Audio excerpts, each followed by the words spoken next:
Diphtheria, Killing a Killer Disease by Christopher Fuentes, Ed Fernandez, and Oscar Soto.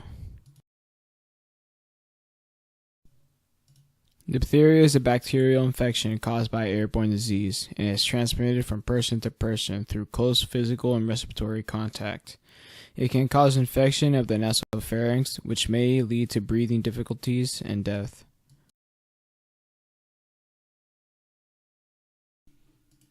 As shown on the graph, cases are increasing in numbers globally. According to WHO, the World Health Organization, the highest amount of cases have been reported, up to 100,000 yearly, with 90% immunization coverage. The reason that diphtheria is increasing globally is because it's an airborne disease, passed from person to person, making it spread rapidly around the world.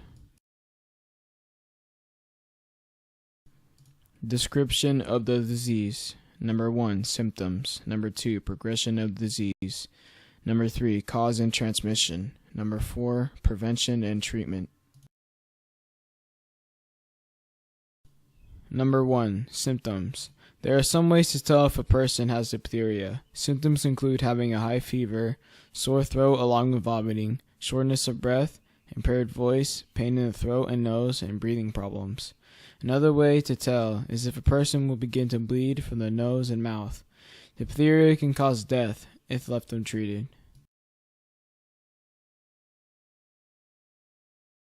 Number 2, progression of diphtheria. Diphtheria is caused by a bacterium, Corynebacterium diphtheriae. The actual disease is caused when bacteria releases a toxin or poison into a person's body. Diphtheria bacteria lives in the mouth, throat, and nose of the infected person and can be passed through others by coughing or sneezing. The picture represents the diphtheria bacteria living in someone's mouth. Number 3, cause and transmission. Diphtheria is an airborne disease that is passed from person to person from coughing or sneezing. The images represent the 2 ways diphtheria is transmitted. Number 4, prevention and treatment. Diphtheria can be treated with antibiotics and vaccines. Antibiotics include penicillin and erythromycin. They kill off the bacteria inside the body, clearing the infections. The vaccine is known as DTaP. It kills off the diphtheria bacteria. The infection starts with someone ingesting infected air particles. Once someone has the infection, the symptoms will begin within 2 or 3 days from contraction. Once the disease becomes noticeable, a rash begins to grow in the back of one's mouth and throat. Other major symptoms include sneezing and bad cough, etc., both of which can spread the disease. After that, someone else can inhale the infected particles, and the cycle continues. Around the age of 11, you'll receive the required immunization called DTaP, an immunization that will prevent diphtheria. Some of the rare side effects with this immunization include diarrhea, whooping cough, etc. Throughout your life, if needed, you'll receive boosters to make sure that the progression is active 24/7. Also to prevent, you could wear masks to up your prevention in areas that are at high risk. If one has diphtheria, it can be healed with the use of antibiotics due to the fact that it's a bacterial infection. Some of the more popular antibiotics used on this infection are penicillin and erythromycin, but it all depends on the severity, which may also include isolation, but that's for a more severe case. Some health determinants in Yemen include climate and environment, poverty, misinformation, resources, healthcare, and employment. Their subtropical/desert conditions make for very hot summers and very cold winters.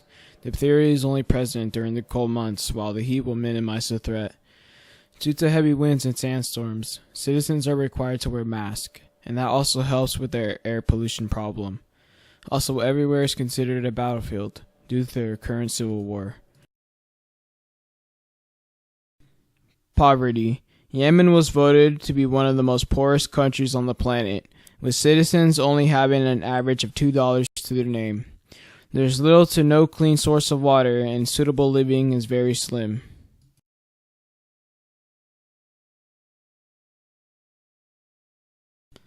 Misinformation. While Yemen barely has any system of information due to their current war, the people are being told to stay at home and don't go anywhere or they will die. That also means to forget about the options for healthcare, like clinics. That's why people fear of going to the hospital, because they feel like they are going to die. Without treatment, people don't know how to properly treat their infections. Yemen has very slim resources regarding healthcare, food, water, shelter, oil, mining, green space, and housing. All this is due to the Yemen being voted one of the most underdeveloped countries in the world.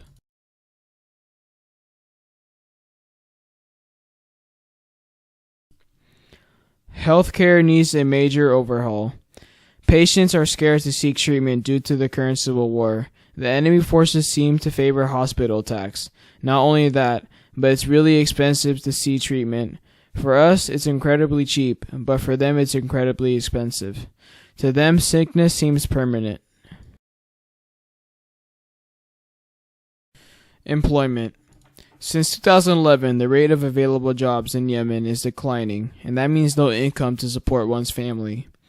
There are some jobs still available in the medical field that are in great need for applications, but then again, the civil war equals no work.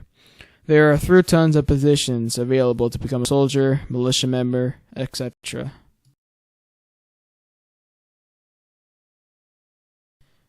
The most recent outbreak of diphtheria was in 2017.